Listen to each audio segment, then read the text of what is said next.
Can you talk about the process? Can you all discuss what you did and how you filled it out and who you needed to reach out to?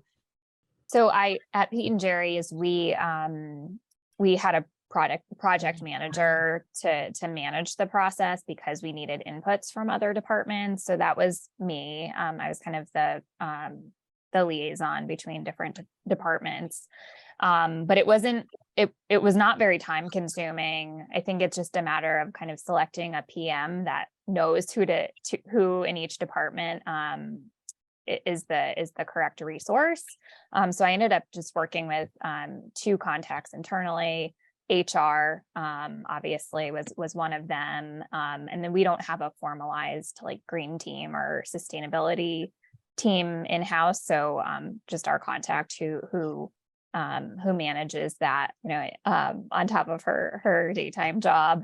And so I worked with them. We hopped on like a 1-hour call and knocked it out together. So it was really, really easy. I'm not sure if that's the case for Jesse and Marianne, but we just having worked on the BIA too, we had a lot of the answers readily available.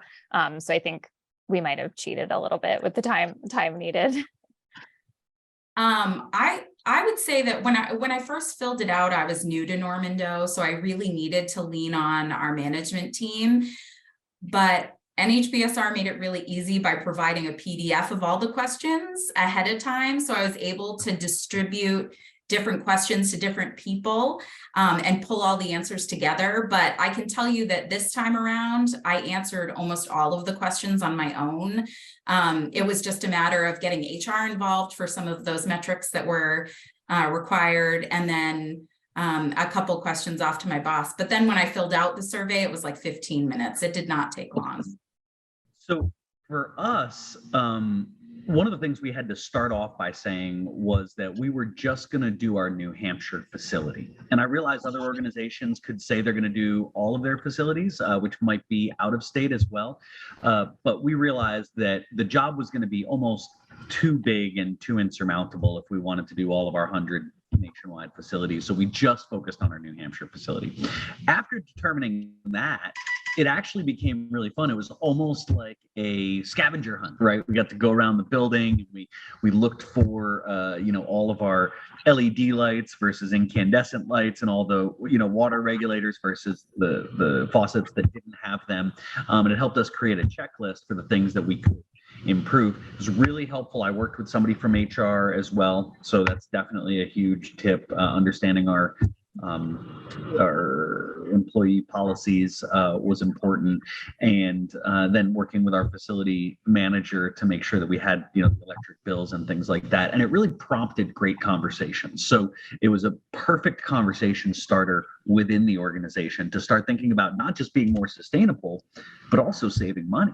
Right? Because how often do you sit down and you look at your electric bill and say, hey, if we could reduce this, we're reducing greenhouse gas emissions and operating expense. So that was kind of what the process led to. I think the process really helped us, we kind of already mentioned this, but identify some gaps in our reporting. For instance, we've been managing our greenhouse gas emissions and trying to discourage any unnecessary travel. We purchased offsets in the past, but we really weren't gathering the metrics themselves to try to come up with a mitigation plan in the future. So it kind of inspired us to start doing that. So we're working on that right now. I'll add on too. I think, we've obviously been talking a lot about the survey itself, which is, pretty easy. And especially, the more you take it, I think, the real, benefit from this truly comes from the benchmarking, like Jesse was mentioning earlier, as well as just like the very solutions oriented reporting that we receive from NHBSR afterwards. And so that's been very, very helpful. I think, having suggestions, like we mentioned earlier, of small actions you can take to really make a big impact is really, really helpful.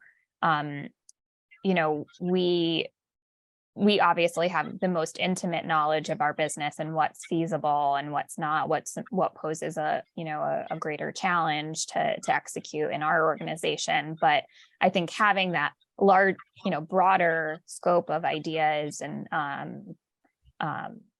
solutions brought to you in the form of report afterwards is really, really beneficial. And then you can kind of take a critical eye internally and decide, okay, these are the 3 things we want to focus on for the subsequent year.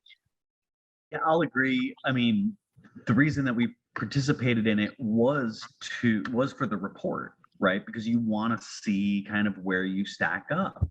But I'll tell you, as somebody who's an advocate for sustainability within my organization, there's nothing more powerful than getting that report and bringing it back to others at my organization to say, look, we're part of a larger community and here's what people are doing overall, right? So that report, it's so professional, it looks so good, it's so insightful, and then it has specific measurements how we stack up. And so that right there, it gives credibility to the efforts that advocates like us want to spread the sustainability efforts across our organization, right? So it's credibility, it's measuring where we stand and helping move the entire project forward.